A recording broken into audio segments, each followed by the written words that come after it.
Prior to going into captivity, I had sympathy for those who were in distress. That had changed. Now, I had a deeper empathy. Sympathy is to feel sorry for. Empathy is to know what it's like to have nothing, to know what it's like to be kicked around. That, unfortunately, is the plight of many people in the world today. We can't change the whole world, we know that, but we can enable some lives to be changed for the better. We're not telling people what to do, we're enabling people to have the tools to change themselves, if you like, but we're giving them the opportunity, and that's what it has to be.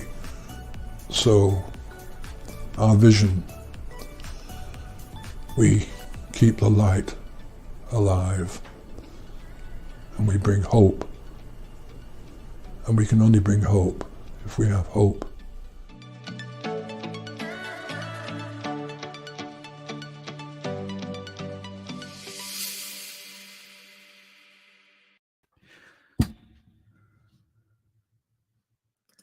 We have hope. We are YCare International, and this is YCare Live.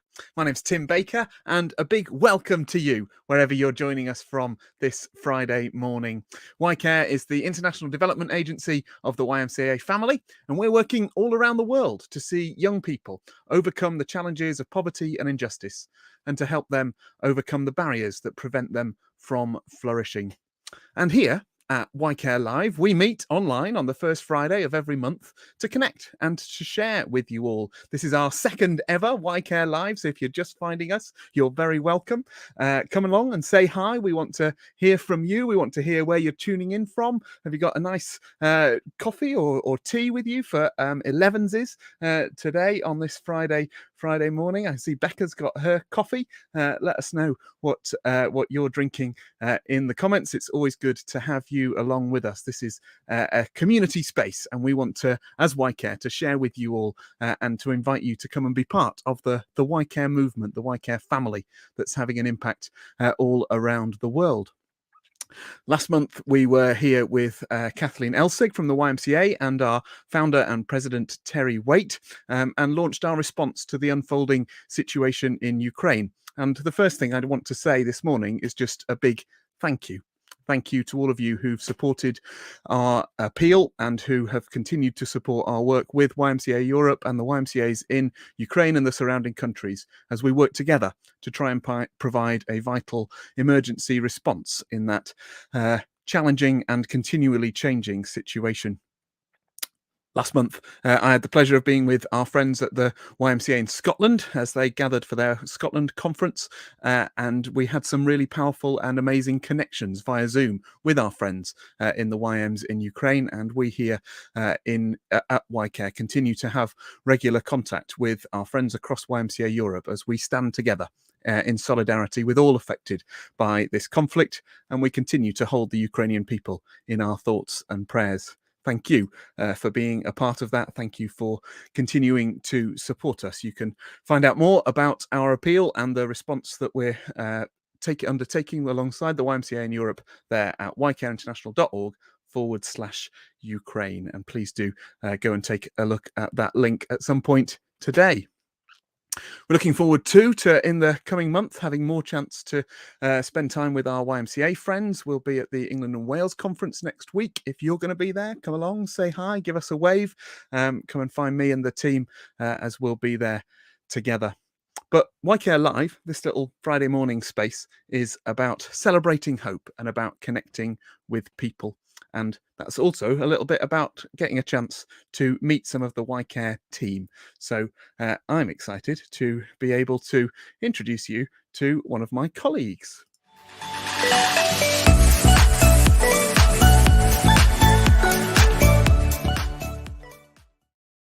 Rehana, welcome to YCare Live. Thank you, Tim. Hello, all. Hello, and good to have you with us today. Rehana, just fill people in for those listening along. How do you fit into the YCare family? My name's Rehana, and I'm the head of partnership networks at YCare International. Fabulous, thank you. Well, welcome to your first ever appearance on YCare Live, and there'll be plenty of firsts because we haven't been doing this very long, but it's great to have you with us. And we're also excited that you're prepared to be the first person to answer our set of YCare questions. Are you up for that? Let's do it. Excellent.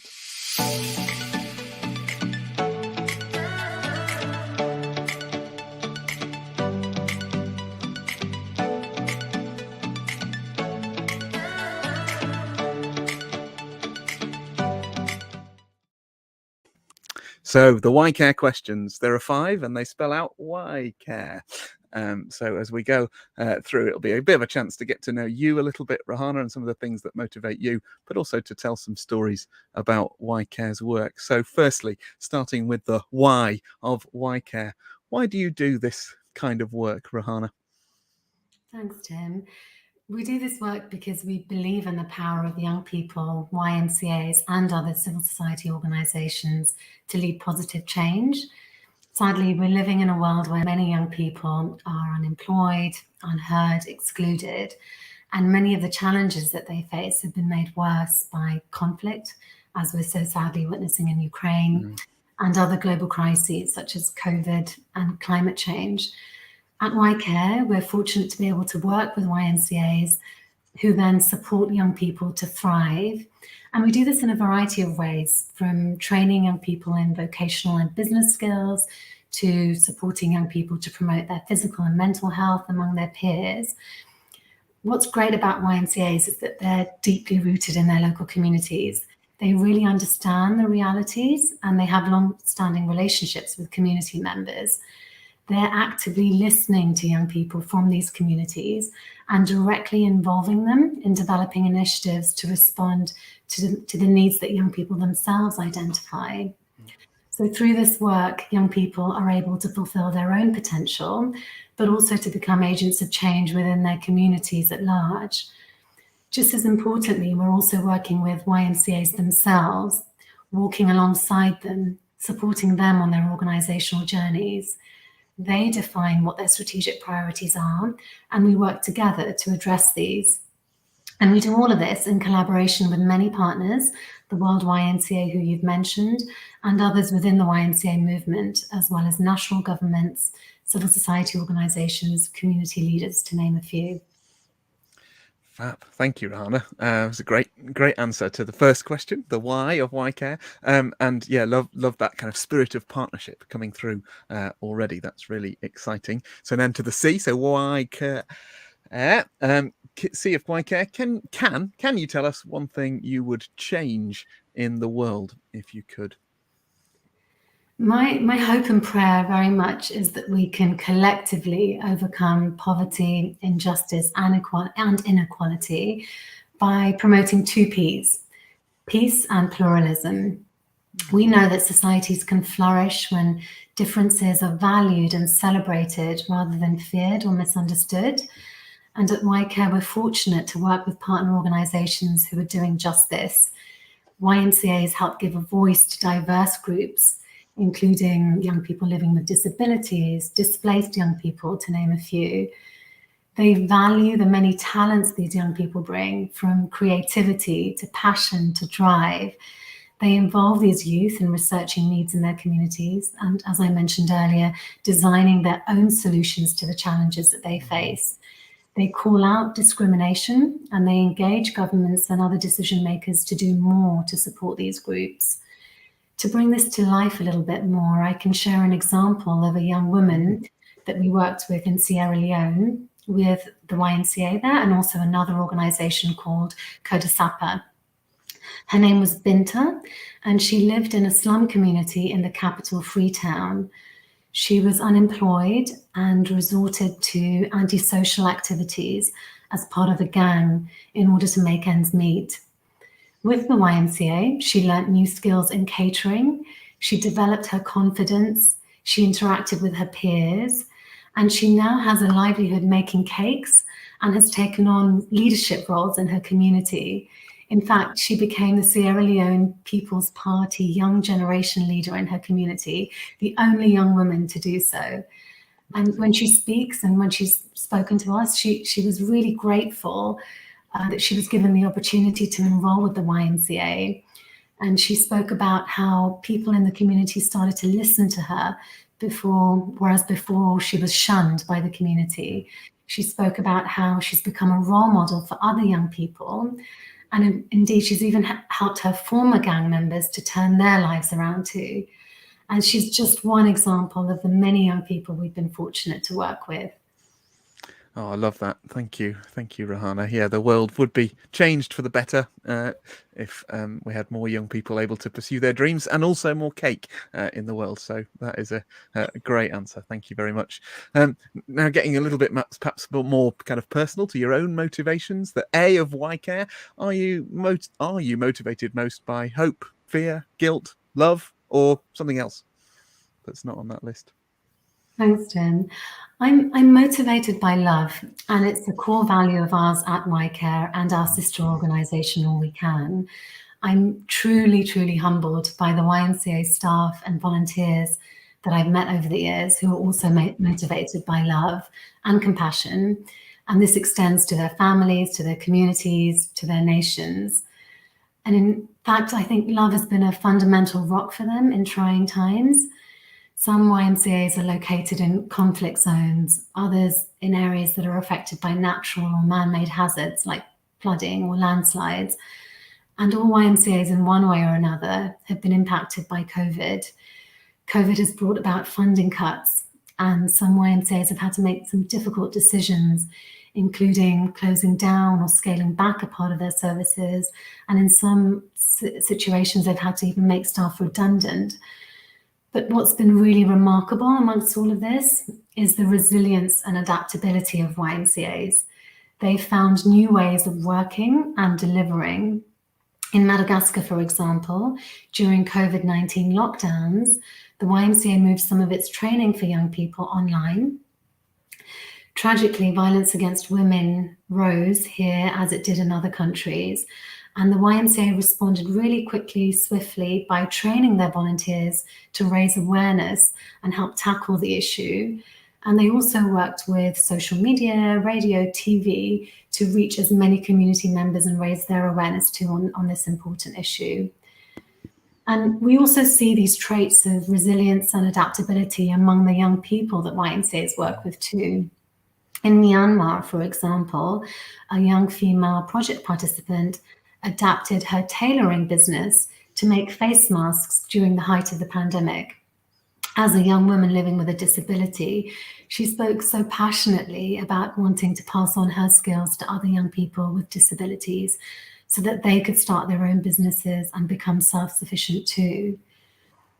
Love can also inspire hope, and it's our duty, as our president Terry Waite so beautifully put it, to keep the light alive and bring hope in all we do.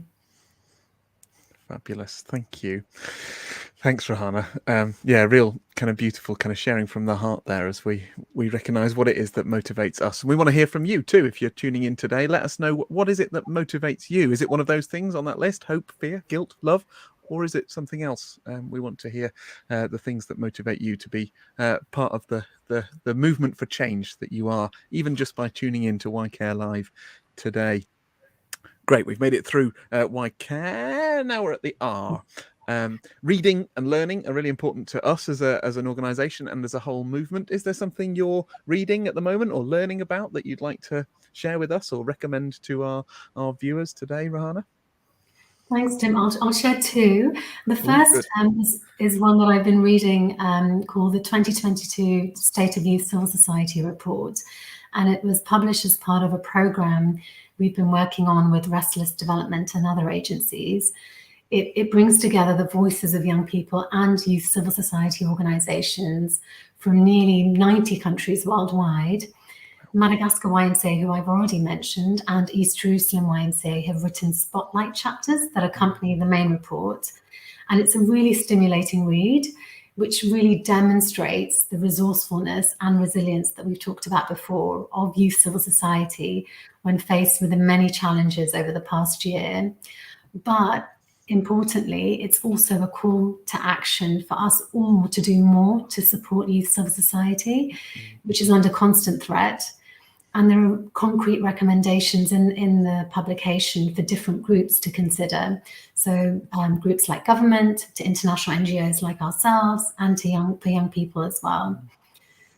The next book then on my list, which I haven't as yet read, but I'm hoping to, is called Fractured: Why Our Societies Are Coming Apart and How We Put Them Back Together Again. It's written by John Yates, who among his many accomplishments currently directs a charity aimed at preventing children and young people from becoming involved in violence. I've heard John speak about this book, which was written last year during the height of the pandemic. And he describes how, as a society, we feel more divided these days. And he talks about the importance of being able to connect with people who are different to ourselves. If we take a look at our own friend circles, we see that most, if not all, are similar to us. They're from similar socioeconomic backgrounds, similar education backgrounds, with similar political views. And John encourages us to seek connections from outside of our bubbles, with people outside of these bubbles that we've created. And he shared evidence of where this has happened in the world, and where these connections have led to healthier, happier, and more peaceful societies. In their work, our partner YMCAs are also seeking to do just this, bringing people together from diverse backgrounds. And as a YMCA movement, you'll know that we are really blessed to be a rainbow of colours and cultures and contexts. So I really hope that those listening and watching will be able to delve into this book, and I'm looking forward to reading it too when I get a spare moment.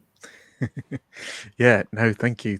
Two great recommendations for us there, folks, to go and further our learning and challenge ourselves. I love the kind of challenge at the heart of Fractured. That's definitely going on my reading list. And yeah, absolutely proud to be part of the YMCA family and the YMCA movement, which is one of the kind of key drivers, isn't it? Working against that fracturing of society. So yeah, brilliant. Thank you for bringing those to our attention. Last but not least, we've made it to the E of YCare.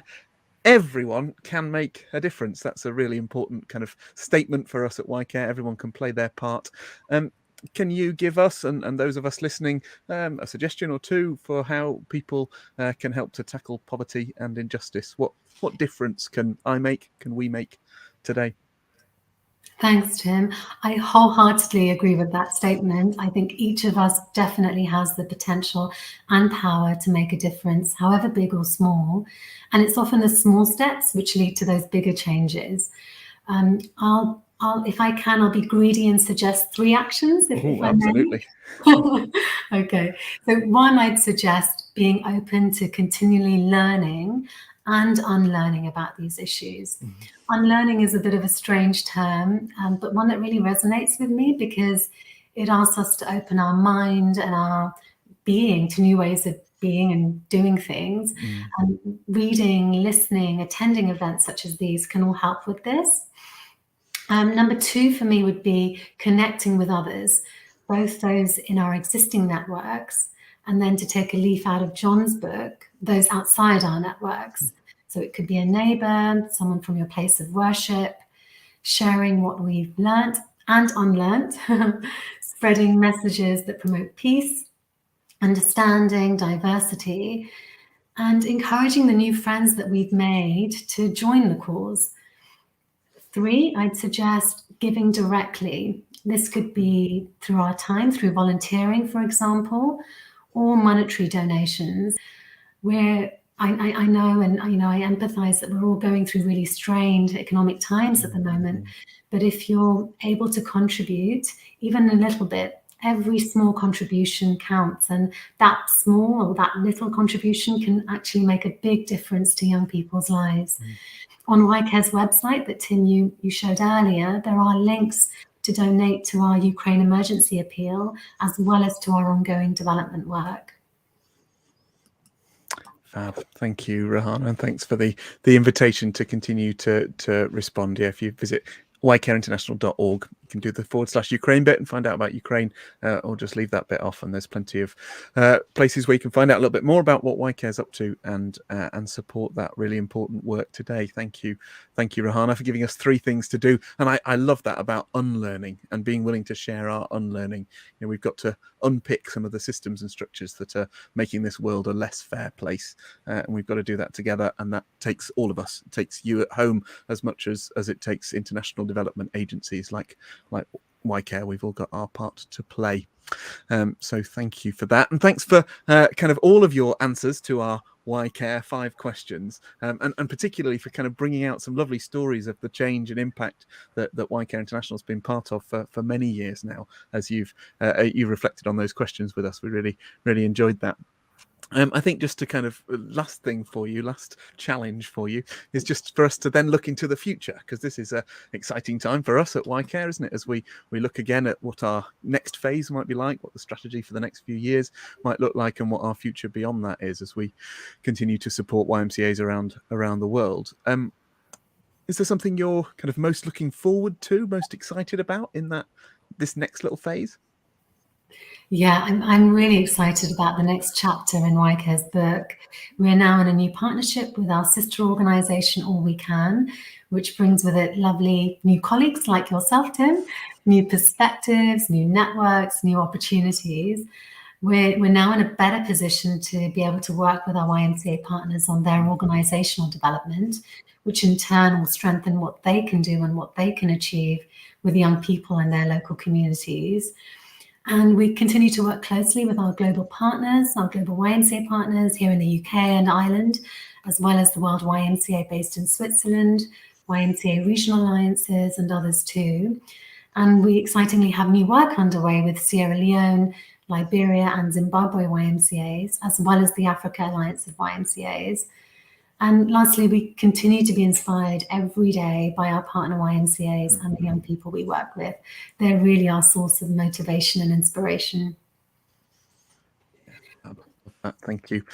So yes, keep sending us those stories from all the organisations that continue to be part of the YMCA movement. We love hearing all of them, and we'll be sharing in this place here on Friday mornings, first Friday of every month. We'll have lots of chance to share some of those brilliant stories from our partners around the world. So if you're looking for some inspiration, put 11 o'clock on the first Friday in your diaries from now on. Thanks, Rehana. Thank you so much for having me today, Tim. To end, we're now going to hand back to you. As it's the 1st of April, I'm hoping you're not going to play an April Fool's prank on me. But instead, I'm sure you would. But I think you probably have something lovely to share with us all. So handing back to you, and thank you so much. Thank you, Rehana. Thank you for being part of our second YCare Live today. It's been great to have you with us, and we hope we'll see you here again soon. Thanks. And as per Rehana's challenge, I want to hear your best April Fool. Maybe you've pulled one off already this morning. Maybe you're trying to sneak one in before 12 o'clock today. Maybe you've got a story from years gone past. I think for me, it's hard to look past the day that my brother and I fooled my dad, who is a Methodist minister, into thinking that he needed to take the plate of cold sausages that were in the fridge, that he needed to take those with him to the communion service he was leading on April Fool's Day morning.